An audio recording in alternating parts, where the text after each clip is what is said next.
profil. Nah, kalau saya bacakan profil nih untuk Ibu Ketua, sepertinya 1 hari tidak akan selesai. Jadi saya ringkas saja, di mana Ibu Ketua kita ini beliau juga membidangi selain di bidang kepakaran beliau di ilmu geografi, Ibu Guru Besar di bidang ilmu geografi, beliau juga mumpuni dalam hal bagaimana mengelola pendidikan sehingga nanti adik-adik atau teman-teman ini kemana sih setelah kuliah di sini, diarahkannya bagaimana, dikelolanya bagaimana. Nah, nanti ada hal-hal yang akan disampaikan langsung oleh Ibu Ketua Stepariapari ini. Dan selain daripada guru besar di ilmu geografi, juga Ibu Ketua Stepar ini juga menduduki di beberapa kepengurusan, khususnya dalam hal asosiasi keilmuan, ya, para ilmuwan, kemudian juga telah mendapatkan berbagai penghargaan, ya, baik penghargaan nasional dari Presiden RI ataupun penghargaan internasional. Baik, untuk itu yang pertama kami persilahkan kepada Ibu Profesor Dr. Noh Mariani, MS, untuk memberikan paparannya tentang kreativitas dan inovasi dalam akademi. Baik, mangga. Terima kasih, mangga dipersilakan Ibu.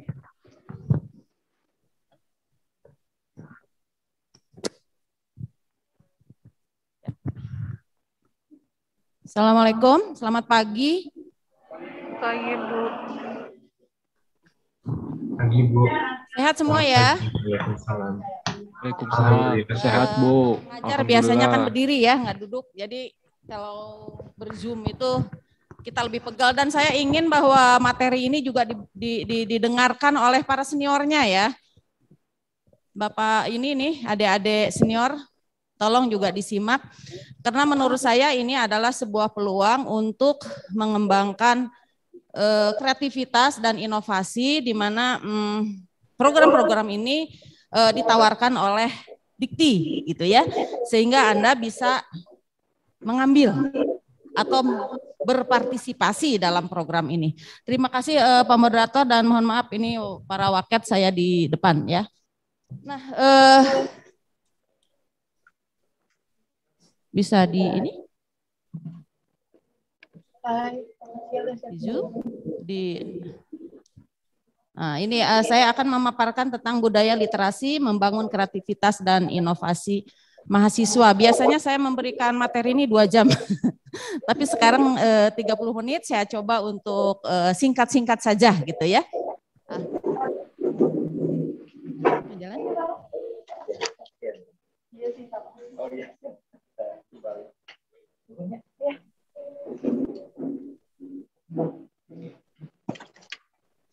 Bisa, Pak?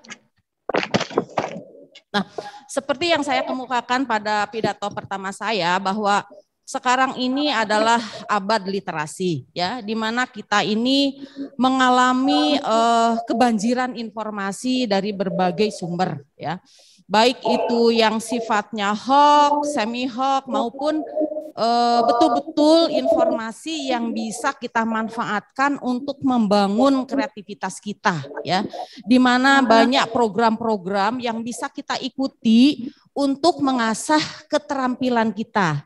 Dan menurut saya, kalau kalian bisa berpartisipasi dalam program-program yang sifatnya lintas perguruan tinggi, ataupun, saya buka aja ya, sesek, ataupun lintas regional gitu ya, kita bukan cuma punya pengalaman tentang keterampilan, kita bisa mengukur kemampuan kita itu ada di mana gitu ya. Dan kita pun bisa kenal dengan orang-orang yang jauh di atas kita. Sehingga kalau kita mengenal orang-orang yang lebih pintar, itu jangan takut.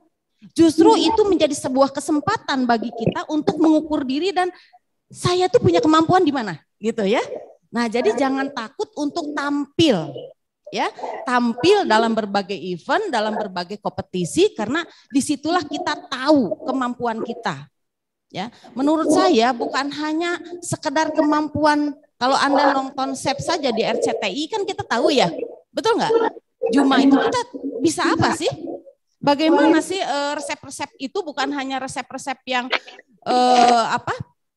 yang ingredientnya pasti, tetapi juga kan cara seni mengolahnya juga kita menjadi tahu kan berbeda gitu ya. Nah, jadi artinya di sini bisa Pak, udah bisa. Nah, di sini kita akan bisa melihat sejauh mana kemampuan kita, sikap itu harus bagaimana kalau kita berbicara, bagaimana kalau kita mengkritik orang, tidak boleh menyakiti orang, ya, karena kritik itu harus membangun, ya, apapun yang kita lakukan harus memberikan efek positif pada orang lain, jangan sekali-kali memberikan efek negatif. Karena itu akan menghancurkan rasa percaya diri dan harga diri seseorang. Jadi dalam dunia pendidikan, ini untuk kakak-kakak tingkat juga sama ya.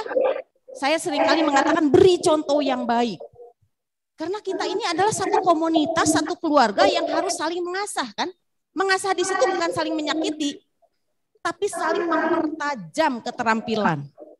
Saling meningkatkan pengetahuan. Ya, itu yang harus diyakini oleh kita bersama. Nah, ini adalah 4 poin, tapi saya akan cepat saja. Nah, dalam dunia kehidupan kita sudah mengalami 4 revolusi, ya. Revolusi industri 1 yang diindikatori oleh adanya penemuan mesin uap.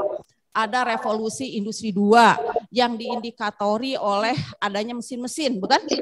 Ada revolusi industri 3 yang diindikatori oleh otomatisasi, mesin-mesin berjalan. Ya. Kemudian, nah sekarang kita mengenal istilah revolusi 4. Revolusi 4 itu adalah di mana komunikasi itu sudah terkoneksi oleh internet. Kalau dulu kita mengenal komputer itu kan hanya untuk mengetik, ya. Sekarang ini kan sudah jauh lebih maju, yaitu untuk berbagai komunikasi. Dan komunikasinya kita kenal dengan istilah cloud. Ini di gambar ini ada cloud.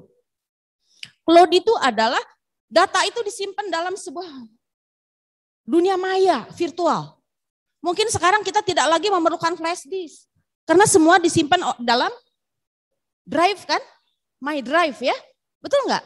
Semua data-data itu disimpan dalam My Drive. Dan itu dijamin tidak akan ada kena virus dan tidak akan hilang. Berbeda dengan kalau kita menyimpan dalam flash disk kan. Nah, jadi ini yang disebut dengan revolusi 4 itu adalah otomatisasi dan di sini kita sudah mengenal Internet of Things. Segala sesuatu dalam bentuk internet, dalam bentuk cloud nyimpannya. Kita juga mengenal adanya ekonomi pertanian, revolusi ekonomi pertanian.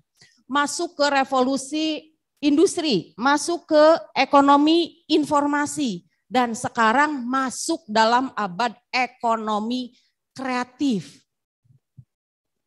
Apakah industri kreatif itu?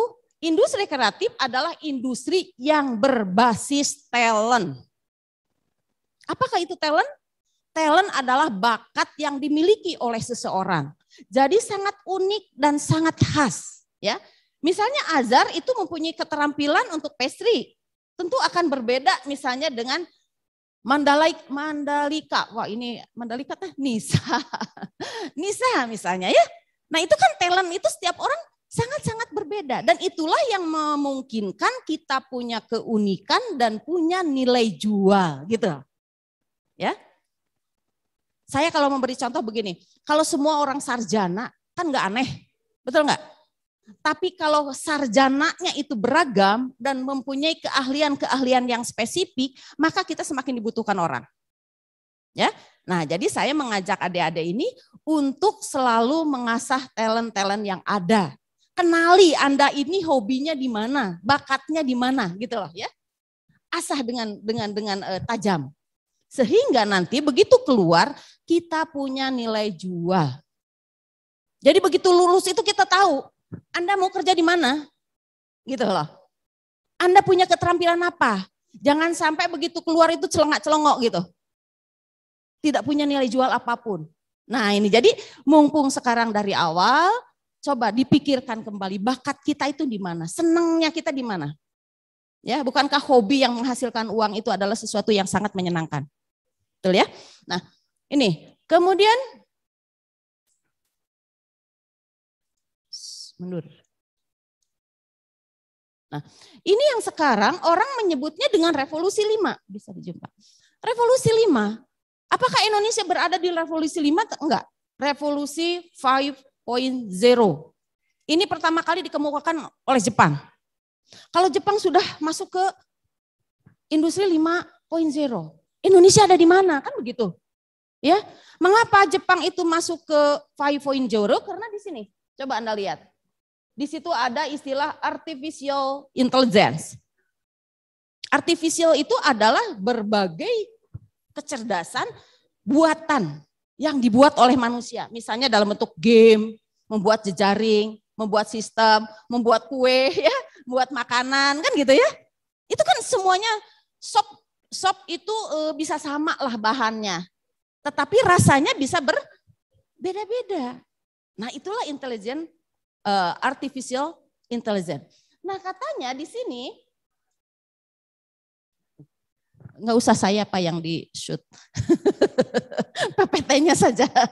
Nah, di sini masyarakat yang disebut 5.0 itu adalah di mana manusia memanfaatkan teknologi dari berbagai aspek kehidupan. Mari kita lihat misalnya Jepang.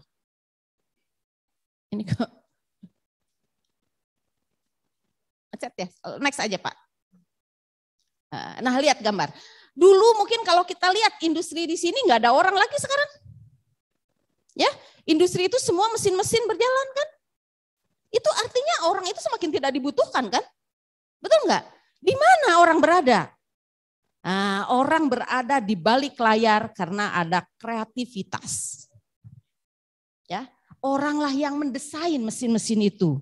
Ya, dulu kita ini menciptakan robot, tapi robot itu sekarang sudah robot jadi pembantu, robot jadi pelayan, robot bahkan di Jepang itu kan pelayanan COVID itu sudah pakai robot. Sehingga interaksi antar manusia itu menjadi sangat sedikit. Jadi robot yang bisa bicara, robot yang bisa ikut membantu masak, robot yang bisa membantu kaum manula. Jadi ada sentuhan-sentuhan humanis gitu loh. Ya. Nah, itu kan perkembangan teknologi, ya. Tinggal kita tanya kita bisa mana gitu ya, bisa di mana. Ini next Pak. Ini adalah sebuah data yang mencerminkan bahwa ternyata 270 juta penduduk dunia Indonesia, bahkan penduduk dunia itu 75% sudah mengenal internet. Ya. Dan sebagian besar internet itu digunakan untuk media sosial. Ya. Coba kita lihat next Pak. Mungkin ini data-data saja ya. Bahwa rata-rata penduduk Indonesia mempergunakan internet itu 7 jam Pak. 5-7 jam. Dan paling banyak digunakan itu adalah Twitter, YouTube, dan Google. Nah, artinya kalau kita mau memasarkan sesuatu, kalau kita mau menjual sesuatu, manfaatkan platform-platform ini. Gitu lah ya. Makanya sekarang ada yang disebut dengan marketing di digital. Ya. Jadi wajar kalau sekarang muncul marketing digital karena 7 jam orang bergelut dengan internet. Kalau Anda bayangkan sekarang Anda pegang HP satu hari berapa kali? Gitu ya? Betul nggak? Kan jauh lebih banyak dibandingkan memegang buku misalnya. Ya? Atau memegang apapun yang menilai pengetahuan apapun. Nah, artinya di situ bahwa pengetahuan itu sekarang ada dalam genggaman gitu. Jadi sekarang mau digunakan untuk apa informasi itu? Ya. Nah, next Pak. Ini hanya sebagai contoh saja, Google, ini lihat contohnya. Nah, apa itu yang disebut dengan keterampilan abad 21? Kita juga masuk pada abad 21, 1220-an sekarang ini ya. Dan next. Nah, inilah yang disebut dengan keterampilan abad 21. Salah satu keterampilan abad 21 yang sangat penting adalah literasi informasi. Kemudian yang kedua adalah life skill and career. Ya. Yang ketiga adalah literasi sosial. Kenapa sih Pak, Bu, butuh? Ya. Nah, coba Pak next Pak. Next saja. Nah, inilah yang disebut learning skill, literacy skill, kemudian ada life skill. Mengapa jejaring sosial itu perlu? Ada istilah diam itu emas ya, betul nggak? Ya kalau Anda punya emas, diam itu orang tahu gitu loh. Tapi kalau diam itu karena on kan lain masalahnya, betul nggak? Ya, jadi kita harus mempunyai emas-emas itulah maksud saya, ya. Sehingga diam itu sangat diharapkan oleh orang untuk berbicara gitulah. Ya, apa sih saran Anda gitu ya kalau kira-kira misalnya kalau kita dalam rapat itu kita diam mengamati dulu. Ah, pasti ditanya, saran Anda apa? Ah, karena kita punya kemampuan menganalisis gitu. Itu yang disebut dengan istilah critical thinking. Critical thinking itu adalah depth thinking. Berpikir mendalam, bukan berarti banyak ngomong, bukan. Bukan segala dikritik, bukan. Ya, tetapi berpikir mendalam itu dipikirkan dulu sebab akibatnya apa. Kalau saya merokok, kira-kira apa akibatnya buat saya? Apa untungnya buat saya? Kalau kira-kira ada orang yang ngajak demo, apa gunanya? Demonya apa? Gitu ya? Memperjuangkan apa? Nah, itu namanya critical thinking. Jadi selalu berpikir mendalam sebab akibat dan konsekuensi kita ke dalam pribadi kita. Itu namanya critical thinking. Nah, dari critical thinking inilah muncul creative thinking. Creative thinking itu adalah berpikir alternatif. Jadi tidak bermudah putus asa. Dunia ini tidak sebesar daun kelor. Mungkin adik-adik pernah dengar ada orang di Jakarta dibully. Anak tukang bubur, bunuh diri.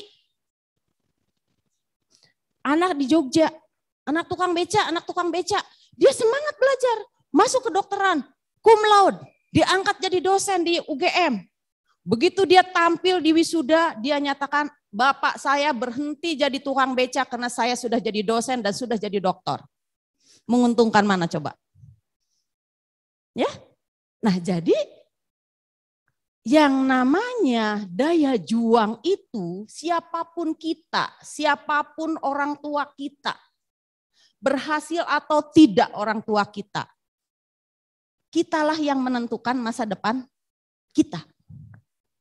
Ya, orang tua punya pejabat ya, orang tua. Kita kalau tidak belajar kan belum tentu kita juga pintar, betul nggak? Ya, orang tua bodoh, ya itu udah orang tua. Lulusannya SD, ya itu orang tua. Jadi masa lalu itu seperti spion dalam hidup itu.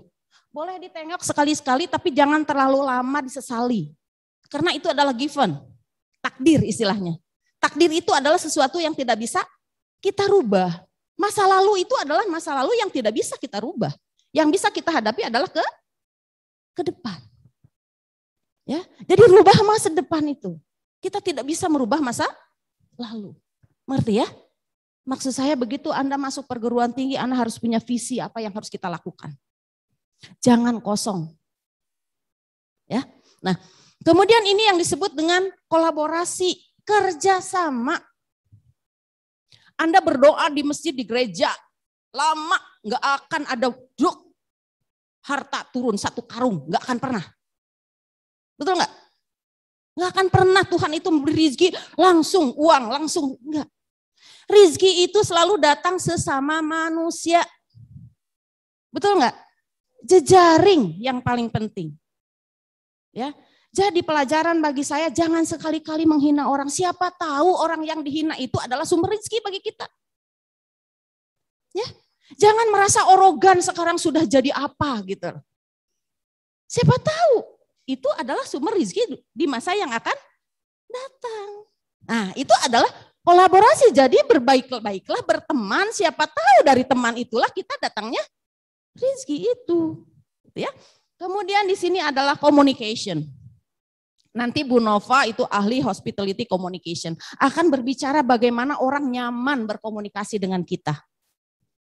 Kalau dalam ilmu saya menyebutnya dengan istilah modal sosial. Social investment. Ya. Apa kita, kalau misalkan saya dengan Pak Imron, saya datang ke Pak Imron karena Pak Imron nikah gitu ya, dalam tanda petik ya. Saya beri kado ke Pak Imron. Nothing tulus, interaksi sosial. Tapi suatu saat kalau saya, jangan nikah lagi ya Pak. Suatu saya ada sesuatu, Pak Imron akan datang kan ke saya. Karena merasa punya utang kan, betul nggak?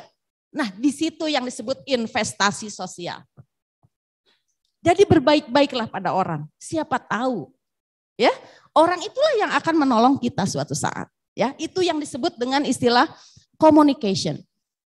Literacy skill, information, media, teknologi, ini yang saya katakan literasi informasi. Dalam literasi itu ada literasi basic. Basic literasi itu misalnya orang yang ada di sungai, sebaiknya dia pintar renang gitu loh. Orang Papua itu sebaiknya jago panahan, jago sepak bola menurut saya. Orang Kalimantan itu jago renang gitu ya. Indonesia mestinya jago dalam kemaritiman kan gitu ya.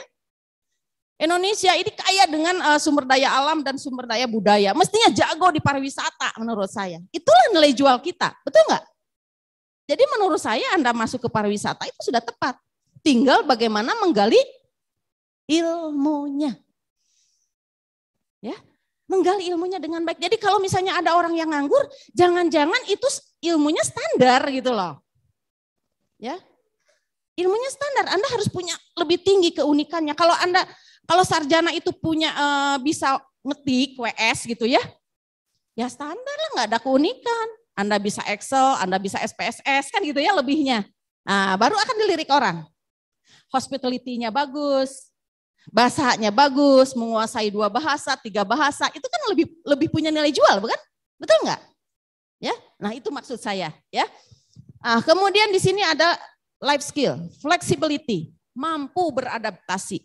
Fleksibel itu mampu mengikuti norma-norma yang berlaku dalam sebuah lingkungan. Saya orang UPI misalnya, saya ikut aturan-aturan UPI. Begitu saya masuk ITB, saya pernah ngajar di ITENAS, perencanaan wilayah, saya ikut berbaur dengan aturan-aturan ITENAS. Begitu saya masuk ke Stipar, maka identitas saya adalah Stipar. Saya tunduk pada aturan-aturan yang berlaku di Stipar. Nah itulah yang disebut dengan flexibility. Bukan flexibility itu bukan seperti sungai kemana wae diakut, bukan. Tetapi mematuhi aturan-aturan yang berlaku dalam sebuah lingkungan. Ya. Nah kemudian ini inisiatif, produktif, dan jejaring sosial lagi-lagi. Ya, next Pak. Agak cepat saja. Nah ini adalah sebetulnya saya ingin menjelaskan teori literacy. Jadi budaya itu tidak bisa dengan serta-merta diadopsi oleh kita. Budaya itu harus sedikit demi sedikit kita biasakan dalam sehari-hari. Anda bangun jam 7 misalnya. Percayalah Anda next time lagi akan bangun jam 7. Betul nggak? Kalau Anda biasa bangun jam 4, maka pasti tubuh itu akan melek jam 4 itu. Betul kan? Nah itu adalah budaya. Jadi budaya itu adalah sebuah pembiasaan. Jangan dibiasakan untuk berperilaku negatif. Karena nanti akan menjadi brand yang negatif bagi Anda. Icon Anda jadi negatif. Maksud saya gini, kalau Anda sering terlambat gitu ya. Orang tahu kan? Ih si tukang lelet terlambat gitu loh. Kira-kira seperti itu. Nah itu akan jadi brand negatif dan akan menjadi hal yang tidak bagus untuk memasarkan diri kita. Saya katakan diri kita juga harus dipasarkan ya Pak Imron ya. Tidak boleh. Jadi kalau Anda pintar, diam aja di kamar, bagaimana orang tahu kemampuan kita? Ya kan? Kita harus ekspresi. Harus perlihatkan kemampuan kita ini. Di mana? Ya di kompetisi-kompetisi itu atau di kampus ya. Kalau diskusi itu perlihatkan, ngacung aja. Gitu ya. Kalau nggak tahu, ngacung aja. Kalau teman-teman, ih kamu mengacung aja. Kebutuhan kita. Ya. Jadi kebutuhan karena kita ingin tahu. Bukan karena kayak orang politikus bertanya itu eksistensi biasanya. Ya. Oke, next. Nah ini saya tidak akan menerangkan banyak lah. Tetapi, nah ini ya, yang disebut 6C. 6C itu adalah kreatif, critical thinking, collaboration, communication, gitu ya. Nah, kemudian karakter education. Karakter education itu adalah karakter tadi, mark. Karakter itu mark, ciri yang melekat pada seseorang. Jadi saya tadi mengatakan brand Anda siapa? Saya orang rajin misalnya. Itu akan melekat jadi rajin. Orang akan, dia mah benar, dia aja yang dipilih. Rajin sih. Ya. Nah, itu jadi brand yang melekat pada diri kita. Ya. Jadi karakter itu bukan cuma Pancasilais menurut saya. Tetapi soft skill-nya tanggung jawab, jujur, disiplin itu melekat. Dan itu yang dibutuhkan orang. Anda lihat sekarang ini, sarjana itu bisa kerja di mana saja, betul? Betul nggak? Karena apa? Ilmu itu trainingable. Ilmu itu bisa dilatih. Ilmu itu bisa dicari di berbagai sumber. Tapi perilaku kita, pembiasaan kita tidak dengan mudah kita wujudkan. Anda dari orang malas ke rajin itu perlu waktu itu merubahnya. Anda orang yang tidak jujur untuk menjadi jujur itu sulit sekali merubahnya. Perlu waktu, perlu pembiasaan, perlu budaya. Betul nggak?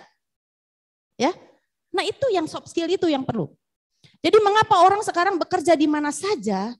Karena memang yang diutamakan soft skill yang lama itu, yang terbentuk lama itu. Ya. Kalau pengetahuan mah bisa dicari, bisa dilatih. 2 minggu, 1 bulan dilatih ya, pasti bisa. Nah itu ya. Kemudian selanjutnya masuk aja, ini literasi. Literasi itu diasah dari mana dulu? Pertama kali adalah dari membaca. Ilmu kita harus update, bukan hanya update dalam Twitter atau Instagram. Tapi lihatlah apa yang sekarang sedang tren. Pengetahuan apa yang sekarang sedang tren. Ya. Kemudian diskusikan. Mana yang benar, mana yang logik, mana yang tidak logik, itulah critical thinking. Ya. Kemudian baru masuk ke meningkatkan dan mengolah informasi. Benar nggak ya? Recheck ke informasi yang lain. Buka yang lain. Ya. Jadi bukan cuma satu, tapi mungkin kita butuh 2, 3 informasi untuk melihat kebenarannya. Dan informasi itu harus valid kan gitu ya. Terpercaya gitu artinya. Nah kemudian baru terakhir adalah mengembangkan pengetahuan. Ya, Anda tahu mungkin Atta Halilintar atau Raffi dan sebagainya. Ya. Dia sudah bisa menghasilkan pengetahuan, informasi bagi orang lain. Dan dia menghasilkan miliaran gitu kan, betul nggak? Uang. Ya, dari membuat informasi. Cuma kemudian kita pikir, berguna nggak sih informasi itu? Bermanfaat nggak sih bagi kita informasi itu? Kalau enggak ya jangan ditonton kan gitu ya. Orang lain yang punya duitnya, kita yang buang waktunya. Gitu ya. Nah itu artinya kita bisa memilih, mengklasifikasikan informasi. Itulah yang disebut literasi informasi. Next Pak. Langsung saja mungkin ke 5 menit lagi. Ini adalah ranah ekonomi kreatif ya. Langsung Pak.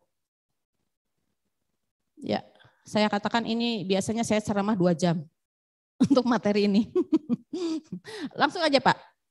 Langsung. Nah, ini saya searching judulnya adalah Program Kreativitas Mahasiswa 2021. Saya searching tadi malam. Anda bisa lihat dalam waktu 45 detik, 0,45 ya, betul? Second ya. Itu sudah keluar 13 juta informasi. Luar biasa kan? Jadi mudah kan kalau kita mau mengembangkan kreativitas mahasiswa. Dalam 1 menit saja kalau kita rata-ratakan ya, sudah keluar informasi 13 juta. Anda tinggal memilih saja kreativitas apa yang akan Anda kembangkan. Betul nggak? Mau tutorial apa yang Anda ingin latihkan? Ya, saya sengaja mengambil SIBMAWA, sistem belajar mahasiswa. yang sengaja dikeluarkan secara khusus oleh Dikti. Next Pak. Ini, nah ini adalah ada satu lagi Pak. Nah itu ada sosial, bukan belum. Ya tadi saya yang tadi. Susah ya. Sebelumnya. Nah ini saya khusus ambil vokasi. Kalau Anda yang di D3.